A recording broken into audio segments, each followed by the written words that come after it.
Thank you so much. It's been a great night. What can I say, man?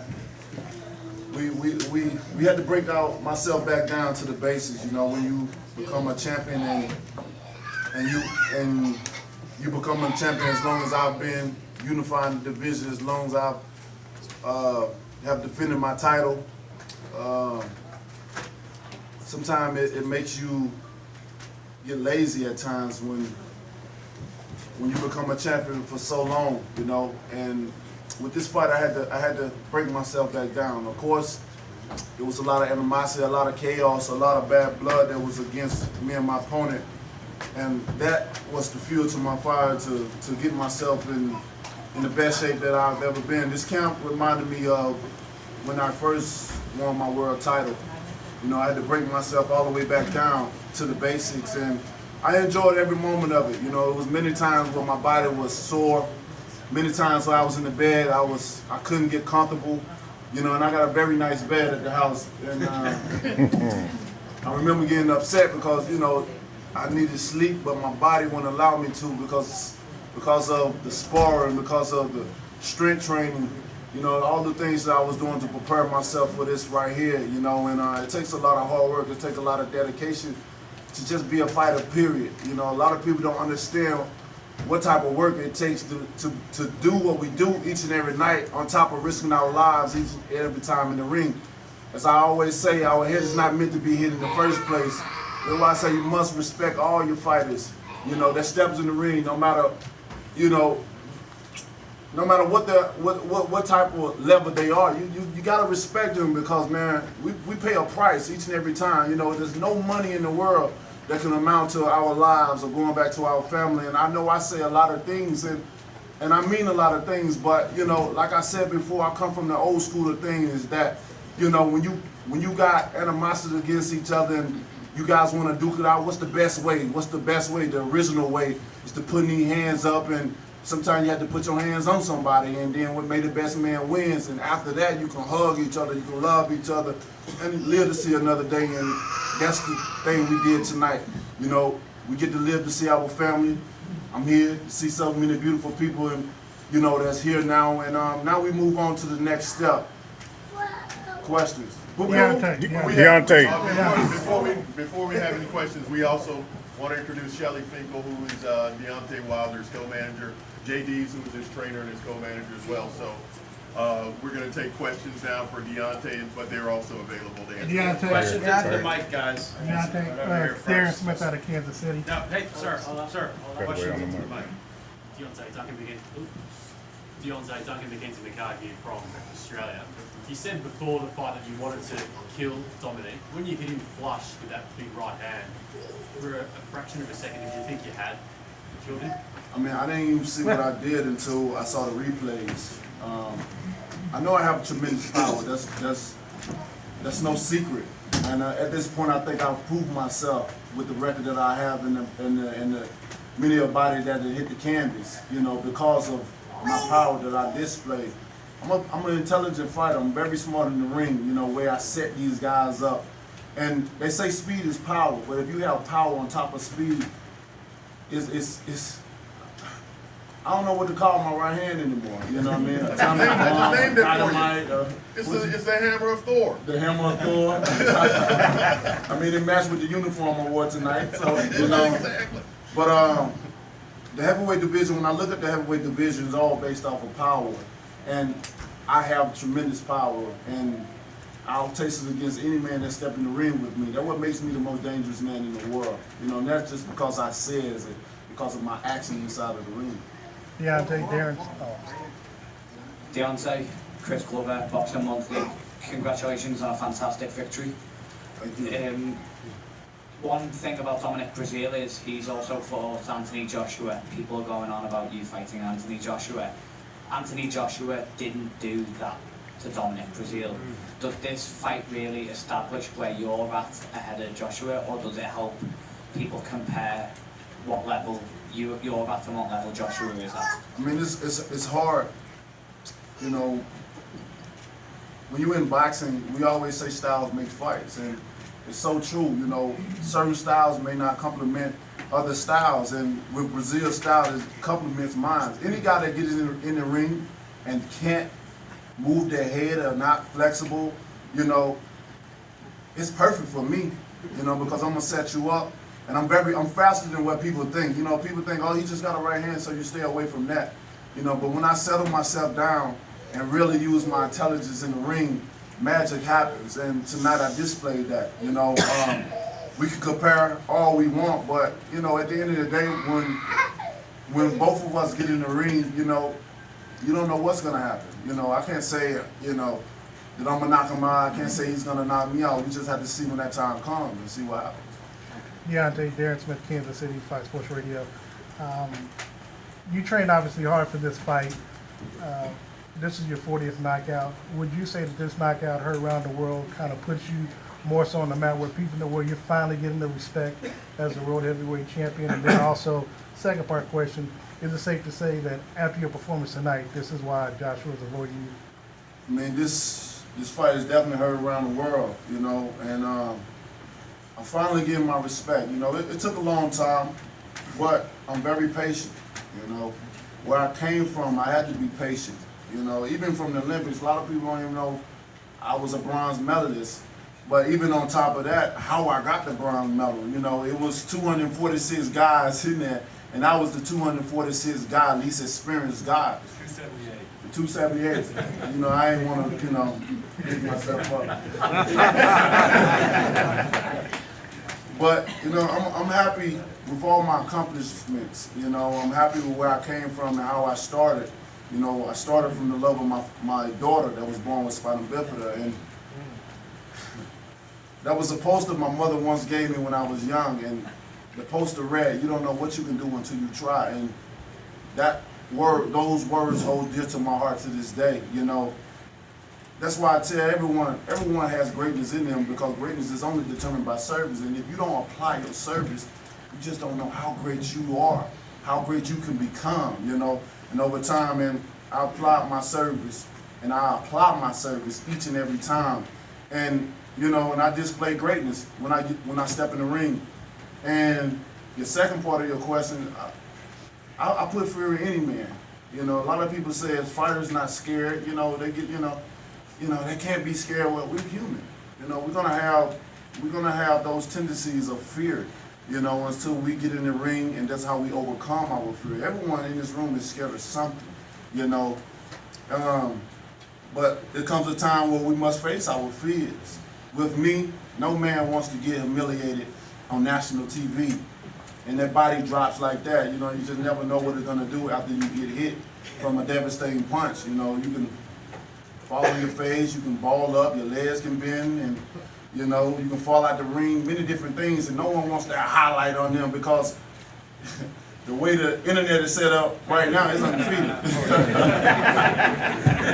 And, you know, it's embarrassing to get in there, but for me as a warrior, and I see all these other fighters as warriors, I would tell them, don't hold your head down, because you did something with a lot of people in the world. You know, we got what, billions of people in the world. I don't know the exact number, but that would differentiate them from a lot of people, because a lot of people wouldn't get in that ring to just step in there, yet alone talking about taking a punch. So I would tell all my opponents, all fighters, to hold your head up high. You know, if you fail, you know, today, tomorrow is a new day, and you can train, and like I said, you can apply your service and be great.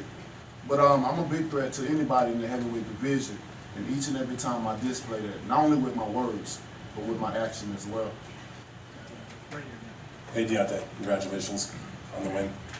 My question for you is, the next fight for you, it seems it's not going to be Fury because of his new TV contract, but what do you think legitimately could be your next fight? Is it Joshua? Is it a rematch with Ortiz? Is it Kownacki that people have talked about? So I'd like to hear from you, and maybe Shelly, you could address that also. Thank you. For me, you know, I don't know what's next, to be honest. You know, there's so many different things going on, you know, there's so many different opinions. I just want the best fights possible. You know, I've tried to prove myself for a very long time, especially here in America.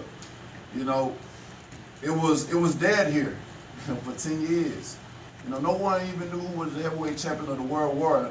And here I come, this country boy from Tuscaloosa, Alabama, you know, trying to put it back on the map, even from the Olympics, and just work my way up. You know, I really started all the way from the bottom when it comes to boxing. All the way from the bottom, I had to work my way up to this point now. So, you know, with that being said, I think that's something that my managers and my team could ask better than I, because, you know, if we've tried many a times to make the best fights, the great fights happen for the fans. You know, I've lowered my standards, you know, to make these fights happen. You know, I've took high risk with low rewards to make fights happen, you know. I asked because Ortiz was here talking about it. Most definitely. You know, I gave Ortiz that opportunity because he was considered the boogeyman on the division. And people still said I had to prove myself, and that's why I made that fight. Let's make that fight happen. You know, if they saying that everyone's scared of him, let's make it happen. That's what I do, you know what I mean? I'm the type of person that I wear my pride on my shoulder. You know, I got a big heart. I'm very determined. I know who I am. I know what I stand for. I know what I represent. And anyone want to test me and doubt me who I am, then I'm willing to prove you wrong. I've had to prove myself to people throughout my whole entire life. So this is nothing new to me, you know. I'm the best in the world, and that's what I feel, no matter what opinion it is. And, you know. You would fight him again? Ortiz? I'll fight him up. I mean, the heavyweight division is very small, you know, so why not have 2 fights, 3 fights? You know, all these guys, that's why I don't understand why none of the big fights haven't happened thus far. If you lose, okay, rebuild yourself and get back up. Most of the time in life, many people lose, but they give up. And the great thing about life is people want to see how you fall and get back up. It's easy to stay on top. It's easy to be a winner and go around and be a winner with no losses and different things like that. You know, everybody wants to be a winner, but a real winner, a true winner is someone that falls from that platform, because everyone wants to see how they develop themselves and get back up in life. And that's why I don't care about my record, you know what I mean? That's how you become a 2-time champion, a 3-time champion, a 4-time champion. And the heavyweight division, like I said, is very small. So we got to make the big fights happen. You know, if one lose, you can come back. Look at most of these challenges, they lose so many different times, but how many times they get title fights? Look at Brazil. He lost before, and now he's in another title fight, you know, and the list goes on and on. So I think that's something that Shelly will be, you know, can have more insight on than I. First of all, Deontay will fight anything. And he was willing to fight Joshua for very little comparative to what he was worth. And when someone wants to make a fight, they make it. When we wanted to get Fury, we overpaid him. We gave him anything he wanted in order to make the fight. And Deontay is a man who doesn't make excuses. Him and I have discussed when he went into the ring with Ortiz. He didn't talk about it after that. He was sick. He was laid up in bed a couple of days before it. And we said, boy, imagine what it would be if you really went into the ring healthy and trained right. You saw pretty much that tonight. And I'm in very close negotiations with John Skipper. I'm going to see him next week. I'm in constant touch with Top Rank. All of those fights are going to happen, whether they happen next or 2 fights down the line. You will see all of them in the near future, and they'll be on terms that are acceptable to Deontay, not begged by Deontay. So then what is next? Is it Ortiz? It's not done. It's not done. This coming week, we hope to lock in one of them. One of? 2 fights for the next fight. And who are those candidates? I just named them. Oh, those 2, okay. Good. There's 3 guys out there. One of those will be done then, and very shortly after, another one will be locked in for the next one.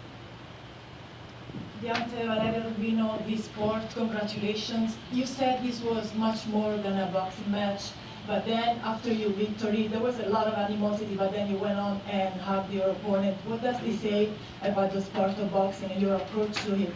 And also, the second part of the question is 9 title defenses.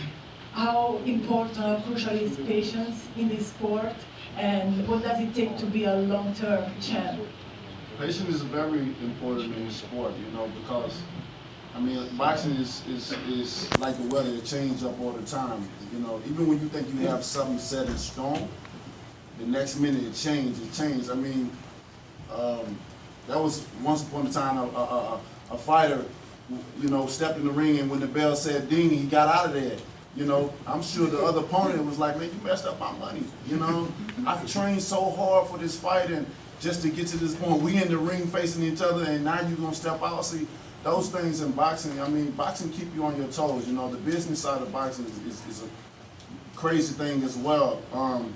But I'm very happy with my accomplishments and defending my title for the 9th time. You know, that put me up there with the legends up in the sport. You know, and I want to continue to set examples. I want to be a hard active father for, you know, younger guys that are looking up to maybe be like Deontay Wilder. You know, what was the first part of your question?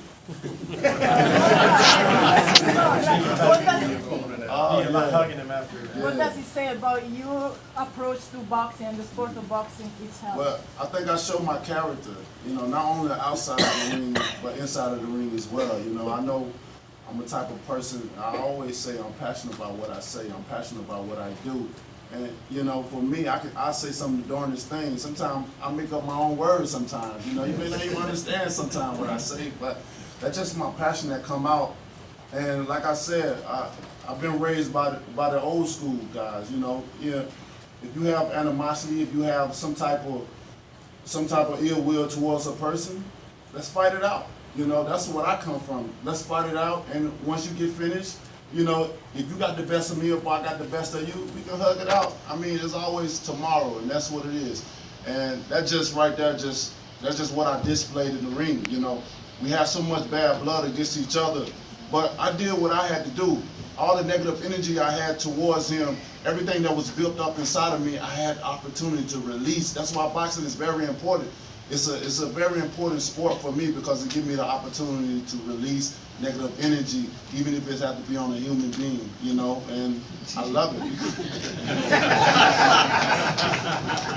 it. So, but, you know, I got a kind heart and I love everyone, you know, I love all people, and after doing what I did, I just wanted to come over and say, man, it's over with, you know, we got in the ring, we fought it out. It shouldn't be no more animosity against each other. What happened in the past, we're going to keep it in the past, and we're looking forward to a beautiful and bright future.